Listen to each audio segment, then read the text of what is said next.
Buenos días. ¿Se escucha bien? Muy bajito. Ahí se escucha mejor. Listo. Bueno, buenos días para todos y para todas. Estamos muy contentos pues, de iniciar oficialmente el evento de Procesa. Les tenemos una muy pequeñita presentación, de pronto para mostrar un poquito el contexto de por qué eso es tan importante para nosotros como capítulo de la Universidad Nacional C de Medellín. Bueno, mi compañera Dana va a iniciar. Bueno, buenos días. Mi nombre es Dana, como les comentó Aura, y queremos iniciar contándole un poquito de cómo inició esto y cómo llegó aquí a la sede de Medellín. Hace un año se realizó el Procesa 2024 en Cusco, Perú. El profesor, no sé si saben, pero el Procesa nació aquí en esta sede de Medellín. Entonces el profesor dijo, ¿por qué no lo traemos nuevamente, cierto? En ese momento yo era la actual presidenta de AIKI y con Aura, que era la vicepresidenta, fuimos a Perú, concursamos, presentamos pues nuestra ponencia de por qué debería hacerse acá en Colombia. Vendimos Colombia, Medellín y la Nacional como lo mejor del mundo. Y bueno, aquí estamos, sí se logró. Nos trajimos el Procesa para Medellín, lo logramos una vez más, pero Aura dijo que no lo quería volver a intentar.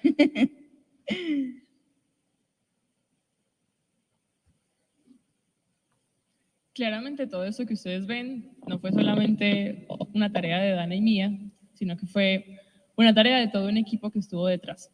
Entonces, quiero también hacerles el agradecimiento a ellos por haber puesto 8 meses de su tiempo en la preparación de este evento.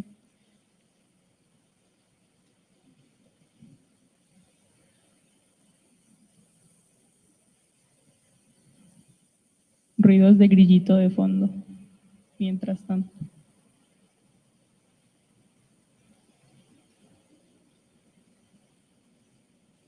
Bueno, ¿cómo están? Emocionados por el Química. ¿A quiénes tenemos acá? Bogotá, Medellín, ¿y a quién más? ¿Los UTEC también están? ¿Dónde están? Ah, UTEC, Medellín y Bogotá. Bueno, volviendo, no fue un trabajo solamente de Dana y yo, tuvimos varias coordinaciones. Devuélvete a una, porfa. Rofra, Caru, Jeff son a quienes van a ver mucho ahorita más tarde en la competencia del Quimicar. Pasamos a la siguiente. Edgar, Juli y Simón estuvieron en el Jeopardy ayer y van a estar en el Jeopardy también hoy. Pasamos a la siguiente. En Poster y Student Technical Presentation, que va a ser el día de hoy también, están Aleja, Silvana y Mafe. Pasamos a la siguiente. En ponencias y workshops están Manu Cortés y Majo, por ahí se las van a encontrar. Y nuestras maravillosas redes sociales, que ayer lloré viendo las fotos que subieron del día, son Juliana, Ana, Miguel y Valen. Tenemos 3 Valerias, entonces es Vale U. Y de Relaciones Públicas, quienes consiguieron las 4 visitas que tuvimos el día de ayer, que me contaron que fueron muy buenas. Tenemos a Cami, Angeli, Davy y Valeria Rodríguez. En logística, quienes estuvieron en el K12 conocieron a Sofi, a Sandy, a Gustavo y a Valentina. Pasamos a la siguiente. Las maravillosas guías de turismo que muchos ya la aprovecharon para ir a Guatapé y otros lugares, las hicieron Brian, Mildred, Isa y otros compañeros.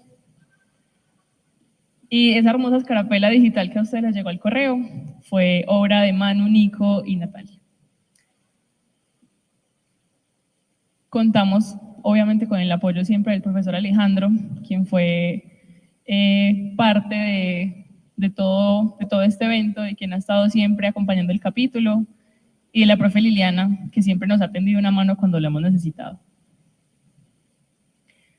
También tuvimos la fortuna de contar con patrocinios de diferentes instituciones. El termito que les dimos ayer y el abanico fueron gracias al Buró de Medellín. La tula fue gracias al Consejo Profesional de Ingeniería Química. Obviamente tenemos el apoyo de AIKI Estados Unidos y el apoyo de la facultad. Sin el apoyo de la facultad no lo hubiéramos podido lograr. Y la silleta hermosa que ustedes vieron en el hall en el registro es gracias a Tundra Ingeniería.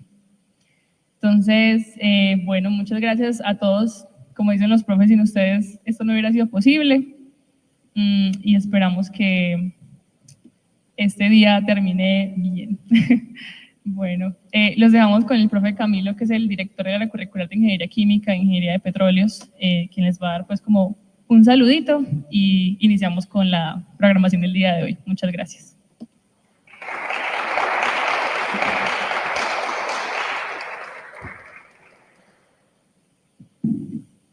Buenos días a todos, a todas. Muchas gracias a Aura y a Dana por organizar este evento. Bienvenidos a los que son de la casa, a los que son de la casa pero que viven en otra parte también bienvenidos. Y a los que no son de acá de Colombia también bienvenidos. Sabemos que este es un evento muy importante y pues nos enorgullece tenerlo de vuelta acá en Medellín. Yo los invito a que cuando estén en la facultad no dejen pasar desapercibido todo lo que tienen acá, ¿cierto? Es más, yo de ustedes no estaría viéndome a mí, sino estaría viendo el aula máxima. Nosotros estamos en el aula máxima de la Facultad de Minas. Esta es una obra cúspide del maestro Pedro Nel Gómez y no muchas personas tienen la oportunidad de siquiera de entrar, ¿cierto? Sino que eso es un privilegio. Y cuando estén alrededor del campus, los invito a ver el resto de murales y esculturas que hay alrededor de esto. Bienvenidos a su facultad. Esta es la facultad de todos, esta es la facultad de los estudiantes y pues es una facultad de puertas abiertas. Siempre hemos procurado que desde acá, desde la Facultad de Minas, podamos entregarle a Colombia y el mundo los trabajos académicos de mejor calidad. Yo particularmente me desempeño como director de la curricular de Ingeniería Química e Ingeniería de Petróleos.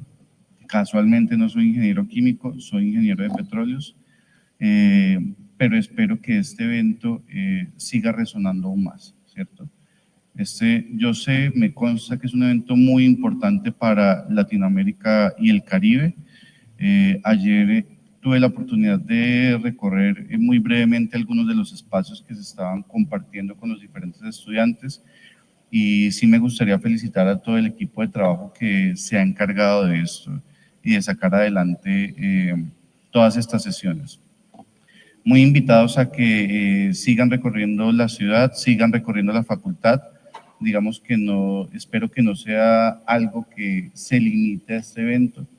Nosotros estamos para recibirlos cuando quieran continuar con su formación profesional también. Yo espero que los muchachos y las muchachas les muestren la oferta que tenemos de posgrados inclusive.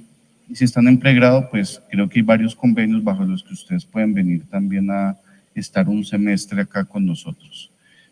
Hoy hay varias sesiones, los voy a estar acompañando por varias razones, porque me interesa y porque hay varios muchachos, de repente ustedes se van a encontrar con áreas que no son tan de ingeniería química, entonces para que también vamos a diversificar un poco, digamos, ese know-how. Recalcar una vez más que esta es una facultad de puertas abiertas y que esperamos que esta sea una relación que no sea solamente de un evento, de una relación más duradera. Muchas gracias a todos por asistir y espero que sea un magnífico día.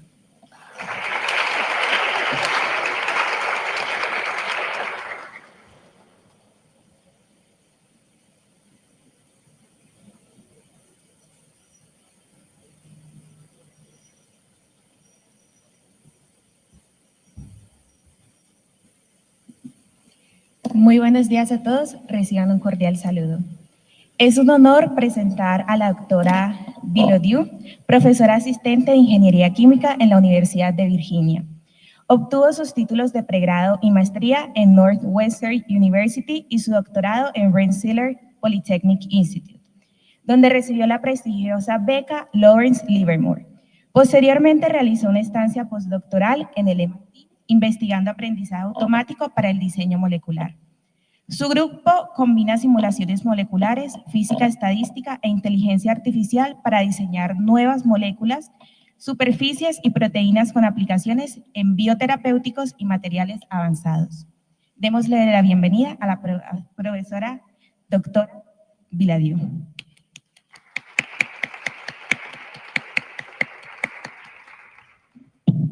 Thanks for that introduction. I'll just start sharing my screen and then maybe I'll ask you to confirm that it looks okay. All right.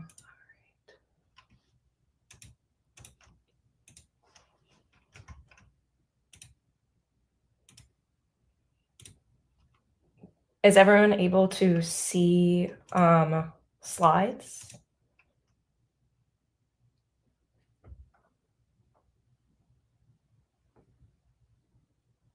I can't see the chat, so if someone could verbally tell me.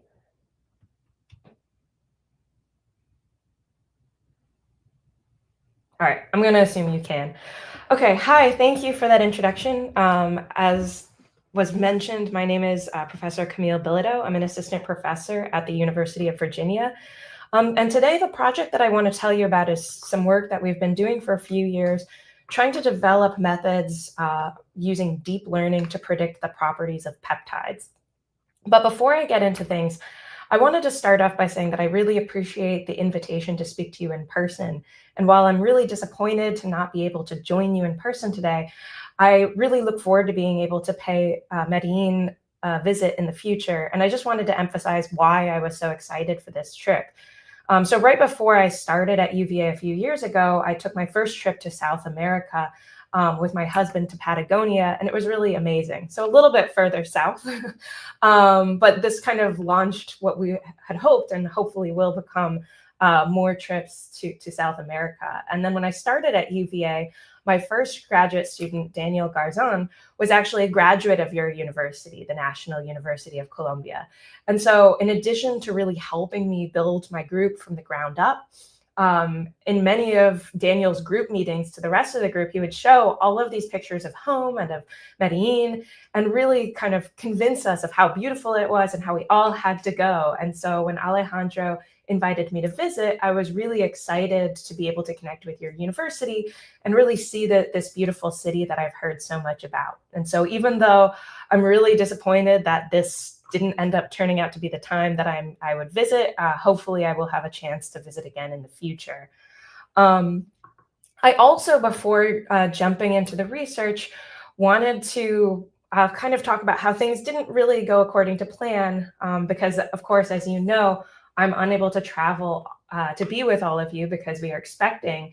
And so while this is really disappointing, I want to take a moment to really emphasize the importance of family and the fact that as engineers, right, we're really more than just the work or the research that we do, but we're really more whole people than that. And so I think this is a nice reminder that motherhood and a career in science and engineering aren't mutually exclusive and that they can coexist, right? Sometimes awkwardly, but also often powerfully and always in ways that challenge the systems that we work with. So I want to start by really celebrating that reality that researchers are also parents, caregivers, and humans, and that our lives outside the lab and office don't weaken our scientific contributions, but rather enrich them. And so again, while I'm really sorry that I'm not there in person to shake your hands today, I am proud to show up this way and to be able to stand for a version of academia and industry that makes space for whole people with rich lives. And so again, I really appreciate that you were able to accommodate me, that I'm able to still speak to you virtually and tell you about our research, and then to tell you a little bit more about this good news in our family. Okay, so I also want to start by thanking those who were involved in this research. As a professor at the University of Virginia, a lot of the research I do, I've basically come up with a lot of the ideas, but I have really required a lot of help and collaboration with different people. And in particular, Daniel, who I'm boxing here, Daniel Garzon Otero, again, a graduate from your university, is really the person who has led all of this work and really has been kind of the cornerstone for my research group, the senior student. I also want to thank Yo-Yo and Masa, who are two undergraduates who contributed to this research that Daniel has been advising, as well as some collaborators, Molly and Matt, who have been basically our clinical collaborators. They've helped us translate some of our research to thinking about actually discovering medicines. And then especially because this is Daniel's alma mater, I really wanted to hammer home how awesome Daniel is doing. Daniel has just been killing it since he's been at UVA for about 3 years now. He's won awards at the national level, including the Best in Biotechnology Award at the American Chemical Society meeting in San Diego, as well as a variety of awards at UVA. And so all of this is kind of leading to maybe a minor plug, which is that if you are interested in a PhD in chemical engineering, I want to encourage you to consider UVA. Of course, there's my group, and you'll find out a lot about what we're interested in, but we really have cutting edge research across a variety of different disciplines. You'll also hear from Nick Vecchiarello later in the day, but these vary from things like battery design to membrane design for desalination, tissue engineering, etc.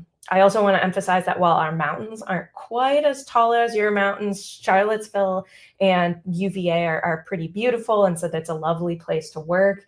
And then finally, our department has a really strong sense of community. We work hard together, but we also support each other as again, full people. And so again, if you're really interested in pursuing a PhD, this is something I encourage you to consider. Like I said, we've had students coming from your university that have done really well.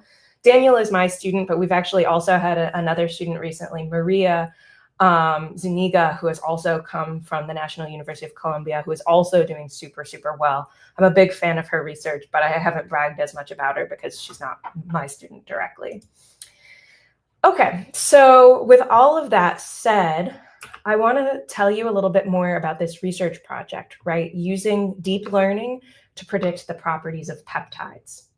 So the reason that we're interested and excited about peptides is because peptides are really nature's building blocks. So if you think about every protein that exists in the human body, whether it's keratin or muscle protein, right? Protein that makes up your hair, all of these proteins are able to encode all kinds of different functions by just using different sequences of these 20 amino acids. And these 20 amino acids have a variety of different characteristics. Some can be positively charged and negatively charged, some hydrophobic, and some hydrophilic. And so by combining and linking these amino acids in different orders, we're able to create proteins that can do everything from making up your muscles, to making up your brain, to making up your skin. But the other reason we're interested in peptides are because as time goes on, peptides are starting to really emerge as a new and really outstanding class of medicines. And so we're seeing more and more of them on the pharmaceutical industry. And this is for a few reasons. First, they have high specificity. And so this allows them to avoid off-target effects, making them safer. They do not cause negative immune responses. And so again, this makes them safer than other drugs. They can also bind to intracellular proteins. And so this is a common issue where some diseases are associated with something going wrong inside the cells. And so if that's the case, you need to be able to have something that can get inside the cell. So this increases the number of diseases that they can treat. And then finally, they are lower cost to produce compared with some of these other drug classes. But of course, as anything, there are also some negatives. And so one of them is that first, because peptides are made of these natural building blocks, on one hand, they're safer, but on the other hand, the body naturally removes peptides, right? Proteins have a life cycle, and the body likes to recycle these proteins, particularly through enzymatic digestion and through renal clearance. Additionally, while sometimes peptides are able to get inside cells, they're not always able to cross all biological membranes. And so there are certain kinds of regions or parts of the human body that cells have a hard time accessing. And then finally, they can often have low solubility and stability. And so this makes it difficult to get the peptide into a person, because often we have to mix it with water and then inject it into a person. And so if it's not soluble in water, that won't be possible. And it can also impact the peptide's shelf life. And so the bottom line here is that even though peptides are really promising, we have these key engineering challenges for therapeutic design. One of them, which we call bioavailability, meaning is it available in the body when you give it to the person, or does it get kind of chewed up by enzymes? And then biodistribution, does it last in the body? So how can we engineer peptides to solve these problems? Well, one of the ways you could do this is by really thinking strategically about the order of the amino acids and trying to find a combination of amino acids that basically gives you the properties that you're looking for. But the challenge associated with this is that the diversity of chemical structures is really limited by the fact that as much as these 20 amino acids are different, and kind of diverse, we're still limited to only 20 building blocks, and they all have to be stuck together in a linear format. And so this does still place some limits on what we can accomplish.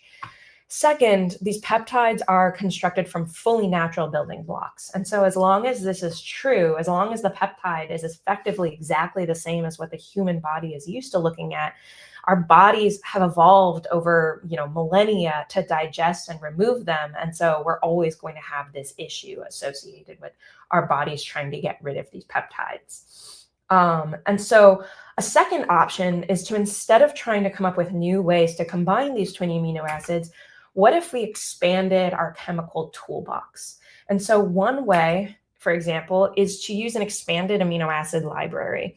So I mentioned before there are 20 amino acids, but in the past few decades, synthetic chemists have come up with a number of additional amino acids, which we can make purely using organic chemistry.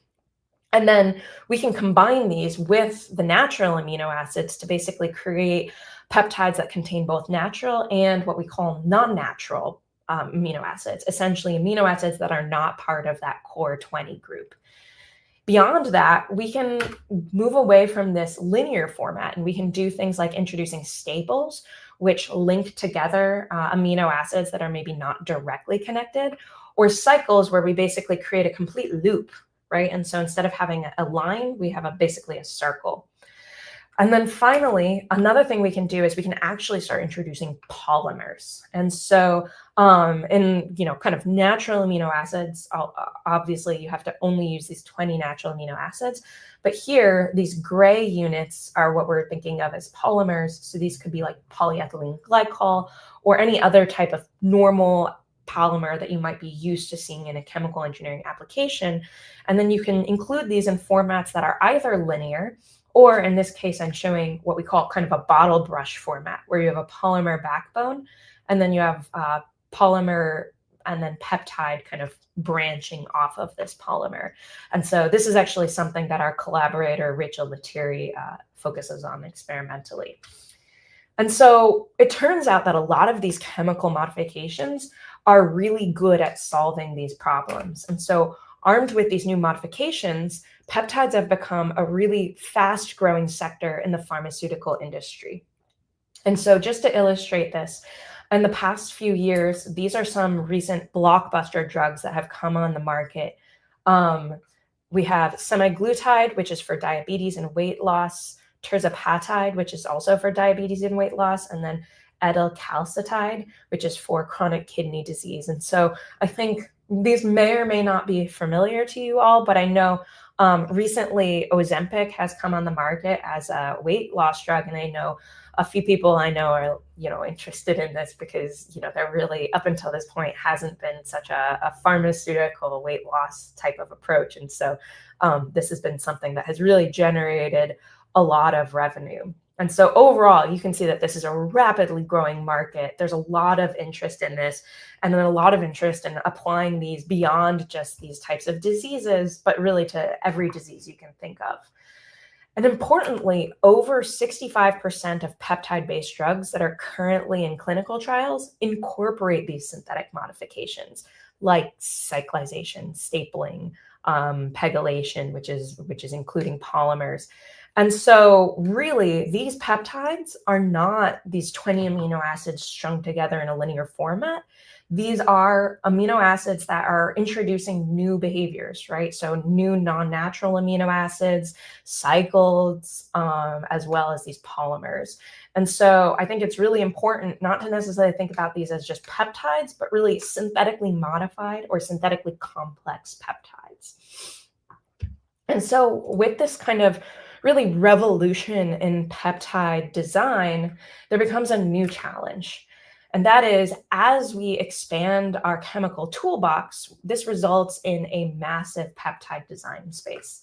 And to illustrate this, the way we often think about the peptide design space is that if we have a number of amino acids and we're wondering, okay, how many peptides can we make using all possible combinations of those amino acids, then the number of peptides we have is the number of amino acids in our library raised to the length of the peptide. So for example, if we have 40 amino acids in our library, because maybe we have those 20 natural ones and maybe 20 additional non-natural ones, and we want to make a 10 amino acid peptide, but we're not sure which one, there are 10 to the 16th possible peptides that we could see in our design space. So we have 10 to the 16th options, and we have to figure out which of those options is the right drug for this disease. And so sometimes when I look at these big numbers, it becomes kind of difficult to imagine, right, this number is so big, I don't really have any way to think about how big it is. And so just to kind of drive this home, the number of words in all of the Lord of the Rings combined, including The Hobbit, is only 10 to the 5th. So 10 to the 16th is way bigger than that. The number of stars in the Milky Way is 10 to the 11th. So we are still bigger than that. The number of cells in a human body on average is on the order of 10 to the 12th. So still bigger than that. So we're talking about a scenario where we're trying to figure out what the right sequence is in a design space that is the same as or larger than the number of cells in the body. It's like trying to pick out a single cell from all of the cells. And so the question becomes, well, how can we explore this vast chemical space to discover new molecules with optimized properties? And so a promising solution to this is machine learning guided molecular design. And this has actually already been applied to other classes of drugs. And so the idea here is, what if we trained a machine learning model that can take in a given peptide structure, you feed it into the neural network, and you predict some sort of target peptide property. So in this case, this might be a binding energy. Then once you have this model trained and you know that it works, what you can then do is one of two things. First, you can rapidly test the peptide sequences to identify property optima. So for example, feed in many options and see which one gives you the result you're looking for. Or you can explore the design space using a generative model. And so basically what this means is we're training an additional neural network to basically take in this model and figure out where the optimum in the property space is, and then decode that into a peptide. It's a little bit more data science, but it's a little more complex than this option. And so then the question becomes, well, okay, if I want to build this model, how do I tell my model what peptide we're looking at? And this question really is, how should I represent my peptides to the model? So one of the most basic ways of encoding information about a peptide sequence to a model is by using what's called a one-hot encoded fingerprint. So the idea here is basically, let's say I have 4 different types of amino acids I'm interested in. I'm going to represent each amino acid as a 1×4 vector, where the first, where most of these elements are 0, and then one of the elements is 1. And then which element is 1 essentially tells me what kind of amino acid this is. So this tells me that each of these are different kinds of amino acids. And so if I had 20 amino acids, this would have to be a 1×20 vector. And so in this way, I'm basically taking my sequence and turning it into a vector, and now I can do math and machine learning on it. The challenge with this, though, is that this does not include any information about the amino acid structure. And so here to kind of drive this home, if this amino acid is different than this one, basically we're denoting this just using 1s and 0s. We're not telling it any information about what atoms are contained within these amino acids. So that's one problem. The other problem is this peptide must be linear, because to turn this then into a vector, we're basically just concatenating or basically smushing together each of these vectors. So both of these are going to result in issues if we then try to take this to those non-natural peptides. A second type of technique that people often use is called a CTD descriptor. And this effectively, what this is we basically categorize each of the 20 amino acids into different categories. And then there are a number of different descriptors we can calculate based on both the quantity of each category of amino acid, as well as the location within the sequence. But the problem with this is that this requires every time we add a new amino acid, we have to figure out, well, which category does it belong into? And oftentimes we find that a few simple categories or descriptors aren't really that an accurate representation of our amino acids. So that's one challenge. And then the second is that we still have this issue that the peptide must be linear. In order to compute these, we can't deal with cycles, staples, or branches. A final type of peptide representation that people have used particularly recently is to use these protein large language model fingerprints. And so a large language model is a model that is trained basically to digest a lot of language, I guess, just for lack of a better word. So for example, ChatGPT is an example of a large language model. And in recent years, with the emergence of things like ChatGPT, people have looked at that and said, okay, well, these types of models are really good at learning human language. What if we applied that to proteins? And so people have then applied this to large databases of protein sequences. And the cool thing about this is that basically what they're doing is then they're figuring out basically from ChatGPT, how can we get a good representation of a protein sequence based on all of these different sequences that exist out there. But the problem with these is that these are all natural sequences. These only exist for the 20 amino acids. And so again, they really can't be applied to chemically modified peptides at all, because the database in which they've been trained really contains only the natural 20 amino acids, and then again, only linear peptides. And so the bottom line is that existing peptide representation techniques are really insufficient for chemically modified peptides, right? These peptides that we see becoming these really strong pharmaceutical candidates are completely incompatible with the machine learning techniques that exist out there. And so this really brings us to the goal of our project, which was to develop software and algorithmic tools needed to train machine learning models for synthetically modified peptides. And so again, I know I'm hammering this home, but Daniel has really done all of this work. So I feel like I have to really give him credit for being the person who has really pioneered this effort. And so the first question we wanted to ask is, how should we represent peptides in neural networks? The second question is, how can we incorporate new diverse chemical modifications into our models? And then the third question is, once we have our model, how can we actually then use it to discover new peptides? All right, so let's start with this first question. How do we represent peptides in neural networks? So the natural solution, if our problem is that we don't have atomic information, is to borrow machine learning tools from what we call small molecule property prediction, where people do worry about atoms. And so in this case, Here, what we mean when we say small molecules is usually something that looks like this. These are just random molecules that contain, various atomic structures.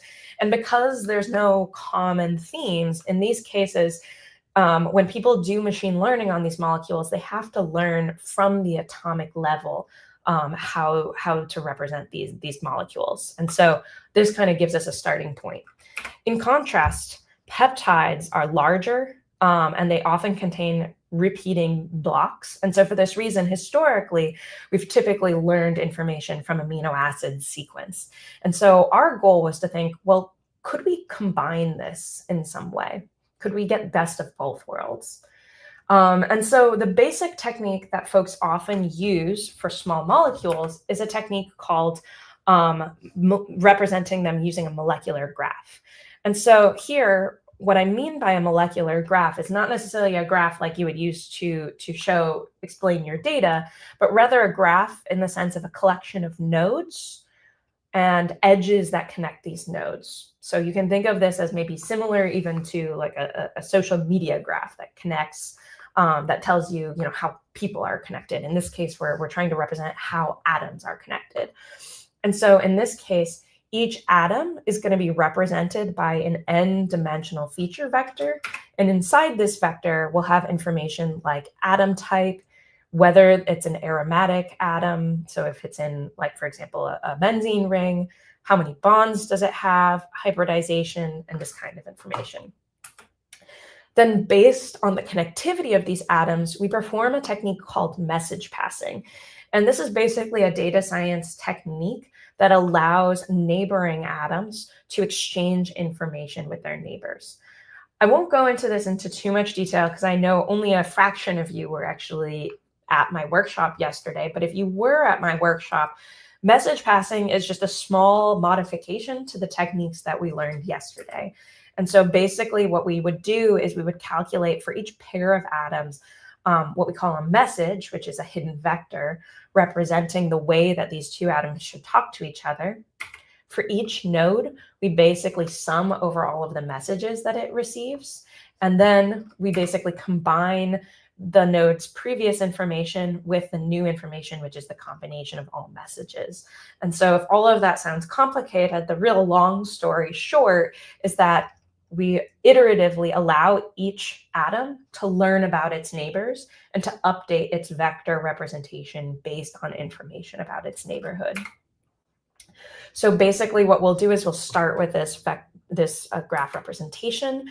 We can then repeat this message passing t times, and then we will do this graph readout where we basically take all of the individual vectors associated with each atom, and we just sum them all up until we have an n/1 feature vector that's just the sum of all of the n/1 individual atom vectors.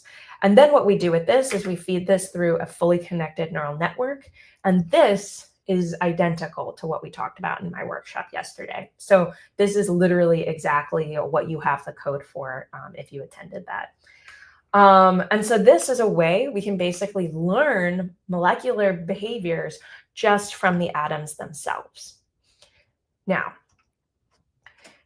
we were interested in doing this, but as Daniel pointed out, when we started off, we quickly found that actually a team, actually from Colombia, from Bogota, published the first application of graph neural networks to peptides that at least we are aware of. And so this was really cool to see. I think Daniel was really kind of excited, but also disappointed because we barely just not even started our project. And so we were like, wow, they've already done this. But we generally, when we actually read the paper, we found that their model didn't perform that well. Their accuracy for the particular task that they were looking at was 0.88 when compared with 0.9 for competing methods. And so even though their method was really innovative, it wasn't actually working that well. And so we wanted to ask ourselves, well, what modifications could we make to this structure that might make it not only able to learn from atomic information, but also able to compete with previous methods? I guess it's worth noting that part of the reason it had to compete with previous methods is because the data set that they were benchmarking on still only contained natural amino acids. And so even though there are many peptides that would not have been learnable using those previous methods I talked about, for this particular data set that they were comparing with, it only contained these linear natural amino acid strings. Okay, so our insight was, what if we tried to learn from atomic information and amino acid level information at the same time? And so the way we wanted to think about this is peptides as multi-level graphs, where at one level, we'll think about the peptides as atom level graphs, where each node in our graph corresponds to an atom, and then each edge corresponds to the connections or the covalent bonds between these atoms. And then we also think about our peptide as a residue level or amino acid level graph. So essentially, this is one node, then it's connected to this node, and then it's connected to this node. And we're going to try to learn both of these levels of information, whereas that previous paper only used this level of information. And then the key techniques that we're going to use are the same ones we did before, which are these graph convolutions, where again, each node is going to go through message passing and learn information about its neighbors. So the first step of our model is to treat our peptide as an atomic level graph and do message passing for a certain number of steps. Then what we'll do is we'll then sum over each of the atomic representations, but instead of summing over the whole peptide, we're only going to perform summations over each individual amino acid. And so what we'll get out is a 1/n vector for each amino acid. Then we basically have a amino acid level graph where each amino acid has a vector associated with it, and we can again perform message passing. And then at the end, we can then sum over each of these vectors to get a whole peptide level representation. From here, we then have a single vector representing our peptide, and we can feed this into a fully connected neural network and then predict our property. So the first property that we wanted to apply this to was chromatographic retention time, which we kind of thought about as a model regression problem. So one challenge in general that we run into when we're trying to discover and design new types of neural networks is that in order to determine whether or not our neural network actually works, we need a data set to be able to tell us, right? We need to be able to show that our model actually does something well. And so the idea here is that we need to be able to find something either publicly, or we need to create a data set ourselves. And so in this case, in order to prove that our model worked well, we decided to start off with publicly available data sets. And the kind of caveat here is that because these are publicly available data sets, they only contained natural amino acids that are linear. But the reason why we thought this was an important problem is because this is an important opportunity for peptide analytics and separations. And so when people often try to discover new peptides, this often requires LCMS, which is a liquid chromatography mass spec. It's a type of analytical technique to analyze complex mixtures. And so being able to predict peptide retention times would be particularly useful in helping us discover new peptides. And in addition to this, peptide manufacturing often relies on chromatography for purification. And so being able to predict where a peptide will come off on a chromatography column would be particularly powerful. The other reason, though, was because, as I alluded to, there was already availability of large public data sets that existed. And so previously published papers had contained large public data sets. Data from previous published models could not be reduced, so we weren't able to reproduce other models, but we were able to access their data. But again, as I mentioned before, these peptides are naturally derived. So while we are able to test our model and see that how it works, we're not actually answering that question that I originally put out, which is, can we model synthetically complex peptides? These are not synthetically complex. And so the first thing we wanted to look at was, well, how does our model compare if we compare to graphs that are either only based on the atom level or only based on the amino acid level? And so this is the atom only level graph model. this is the amino acid only level or residue only level graph. So these are the non-hierarchical graphs, and this is our model. And so you can see that the R squared, which we want to be close to 1, is a lot better for our model, and it's quite a bit worse for these other models. This was for a data set where we didn't have a lot of data. And so there were a few different chromatography data sets that we could train our model on. And we wanted to see whether or not these trends were particularly different if we looked at a much larger data set. And so if we look at a much larger data set, what we find is that our model is still better than these other two models. But as we might expect with any machine learning application, the more data you have, the better your model is. And so these models do get a lot better. Although I will note here what I'm plotting is the true retention time versus the predicted retention time. And so a perfect model will have all the data lying on this y equals x line. And so you can see that even though this R squared looks pretty good, you still have data points that are kind of far from this y equals x line. So it's really not perfect. And overall, our hierarchical architecture does seem to offer a pretty substantial improvement over previous methods. So the other approach that we wanted to explore, or the other task we wanted to explore, was antimicrobial activity. And we thought about this as a model classification problem. And in particular, we were interested in this because there's this growing threat of antibiotic resistance. And so there's a really urgent need to be able to discover new AMPs that have increased efficacy over these antibiotic resistant strains. And so the other reason, of course, as I mentioned before, was that there actually are large public data sets for antimicrobial activity. And so in addition to this, this also means that there are multiple machine learning models that have already been developed for antimicrobial activity that we can compare our method to. But again, as a side note, again, most publicly available data is naturally derived peptides. And so they're not that representative of those pharmaceutical drugs that I was talking about before. But it still allows us to explore and determine, like, does our model work better than other models? So here I'm showing our model performance. And I think this is probably the easiest way to interpret our model performance. Here I'm showing what you can see is I have true positive and true negative, meaning true positive meaning that this is an antimicrobial peptide, true negative meaning that this is not an antimicrobial peptide. And then over here, I have what the predictions are. So here you can see that a lot of data falls into predicted positive and true positive bucket, meaning that the peptides were antimicrobial and they were correctly predicted as antimicrobial. This bucket is the true negative, predicted negative bucket. And this essentially means that our peptides were not antimicrobial and they were also predicted to be not antimicrobial. So we want all of our data to fall into these two buckets.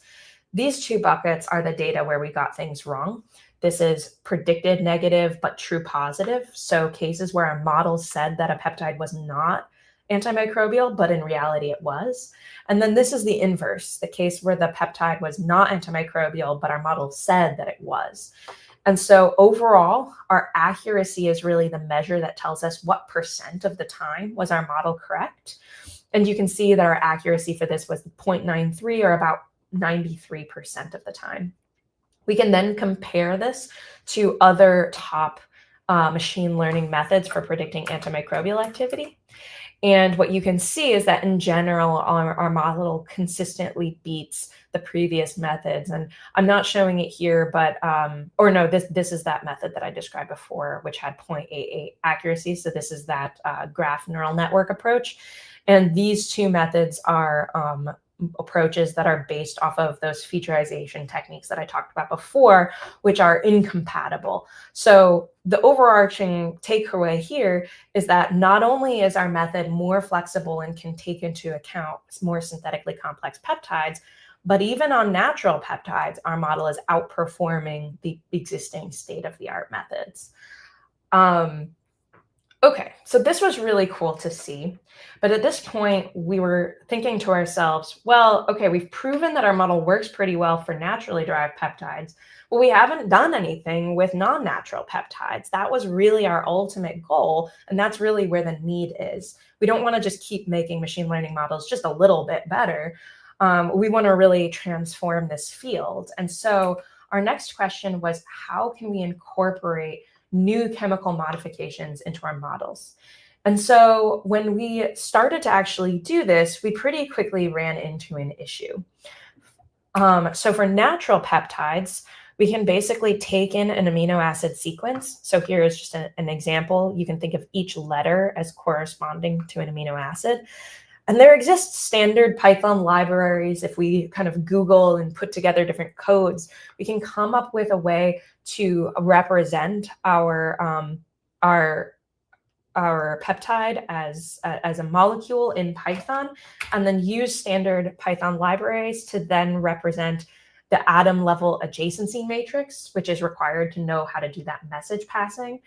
To also construct the amino acid level graph to get those atomic features, and then to tell us which atoms belong to which amino acids. So all of this information is needed in order to actually use our hierarchical graph model.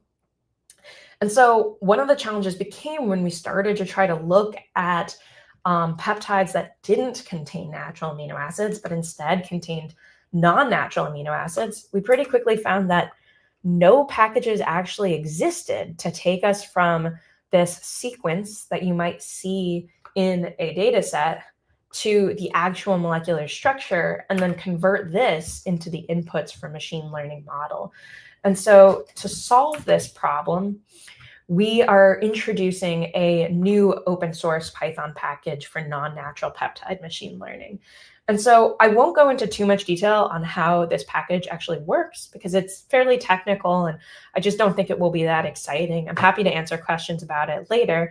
But essentially what this is this is a really well-developed software tool that Daniel has developed, which effectively has an Excel spreadsheet containing all of the different non-natural components that we've added, and we keep adding more and more and more to make our method more and more flexible. And it can basically do these conversions and fill this gap.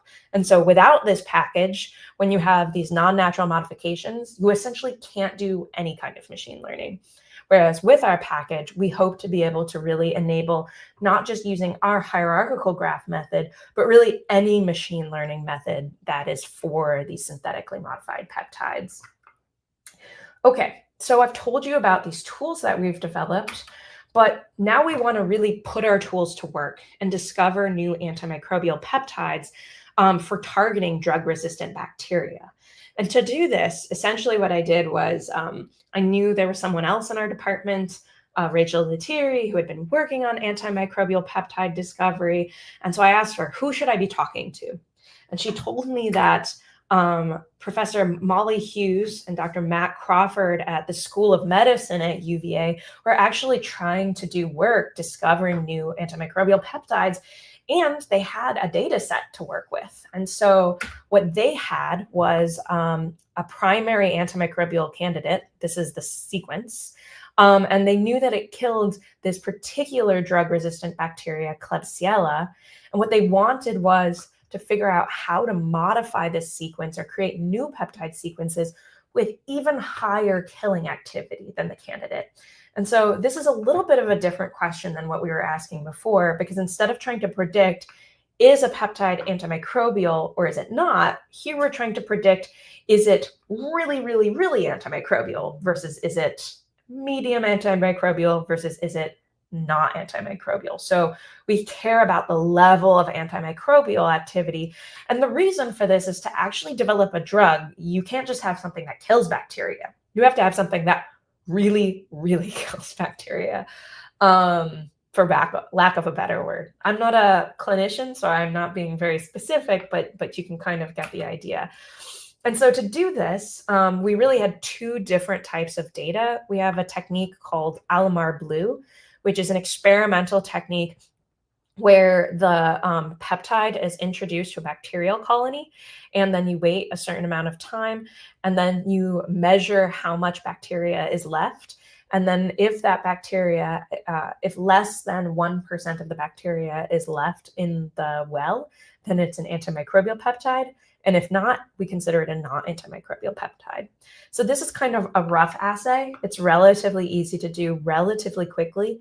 And the second type of method is called the MIC, or the minimum inhibitory concentration a method. And basically what we do for this is instead we create many wells of bacteria colonies, and then we essentially dose the peptide in at increasing concentrations. So you can imagine this might be a lower concentration, and here I'm increasing the peptide concentration. And then I'm looking to see at what concentration does my peptide basically die and there's no more growth. And so then we have a specific concentration that was associated with this primary candidate. And we're going to bin all of our data into better, same, or worse. And then our goal is to discover new peptides that are in the better category. This is an overview of all the different kinds of data we have. And I won't go into this into too much detail, but the overall gist I want to give you is that we kind of had a mix of data. And so this was kind of tricky. We had some Alamar Blue data, some MIC data, some peptides had both. And overall, we didn't have that much data. We had about 272 total data points. And so our overall approach was to combine data from many sources. So within the medical school data set, we have 2 different assays that we're working with. And then we also have that public data set I told you about. And so what we started off by doing was first training a data set on that public data, which contains on the order of thousands of data points. And here we're just predicting antimicrobial versus non-antimicrobial. We then do what's called transfer learning, which is essentially saying, okay, I'm going to take my neural network, and instead of starting with random weights, I'm going to start with this as my kind of initial condition. And then I'm going to try to fine tune my model using this medical school data set. And I'm simultaneously doing this with the Alamar Blue class and the MIC class. And then we also have techniques that we use to measure the model's uncertainty. And the reason for this is because we know that our model may not perform very well for all peptides. And so we want our model to be able to tell us not only whether or not a particular peptide is likely to be in the better category, but also how confident are you that it is in the better category. And the way that we do this is by essentially training our model many, many times in parallel with random initializations.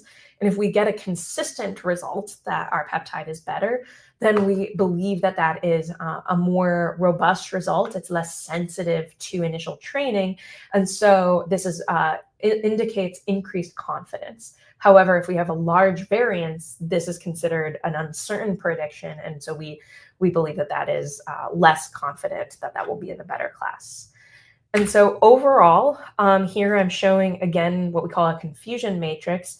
And so here, what we called positive, instead of being antimicrobial, what this was basically peptides that were expected to or evaluated to be better than that candidate. And here negative was peptides that were the same or worse than the candidate peptide. And so what you can see is that our model did a decent job of predicting peptides that were better and basically predicting correctly which peptides were better, and then did a pretty good job also of predicting which peptides were worse or the same. Although what you also might notice is that these numbers are very, very small, and so our overall approach is very sensitive. And so then what we wanted to do was then basically feed in a bunch of sequences and look for peptides for which we predicted that they would be in the better category, while also maintaining a low uncertainty. These are peptides that we are relatively confident are going to be better than the candidate. In the interest of time, I won't go into this into too much detail, but Daniel also developed an algorithm to then basically take in this, this model and then systematically explore different sequences using a technique called a pseudogenetic algorithm, which is basically just a modification of a genetic algorithm. And so then using this, what we get is something that looks like this. We get a series of these sequences discovered, and then predicted scores, and this is basically a combination of the predicted MIC and the predicted Alamar blue. And so close to 1 indicates a high probability of being in the better category, and close to 0 indicates a high model high model confidence. And so now what we're doing is we're working with Matt and Molly at the medical school to actually synthesize and test these predicted or discovered sequences in real experimental systems to see if our model works as well as we hope it does when we actually bring it to the clinic. And so to conclude, we have developed this new deep learning architecture, which we call PepMNet, which can predict the properties of both natural and non-natural peptides with high accuracy. We've also, and I guess maybe one thing I didn't quite mention is that last problem that we just worked on with Matt and Molly, that actually did contain non-natural peptides. So we've now actually trained PepMNet on a data set that contains these non-natural peptides, although it's still a little bit small, so it's not perfect, but now we have kind of broken through that barrier. We've also developed an open source Python package, which we've so far been calling Smiles to Peptides, but we might change this name before we release it, that is capable of transforming non-natural peptide sequences into machine learning compatible representations. And we think that this is really going to be something that opens up the ability of people to do machine learning on synthetically complex peptides. And then finally, through coupling transfer learning and a pseudogenetic algorithm to PepMNet, we've developed this pipeline for discovering new antimicrobial peptides that aren't just antimicrobial, but actually have enhanced killing activity and can potentially do well in clinical trials. And so with that, I'd like to thank you for your time, and thank you again for this invitation to be there in person. I'd also like to thank Daniel, who, as I mentioned, has really done, I can't understate it. He's really done like all of this work. He's truly the leader on this project. I'd also like to thank Matt and Molly for working with us on that final part of the project, as well as Yo-Yo and Masa, who have contributed to the development of that Smiles to Peptides code, as well as helped us do benchmarking against some of those competing methods. And with that, I'd like to pause and ask if there are any questions.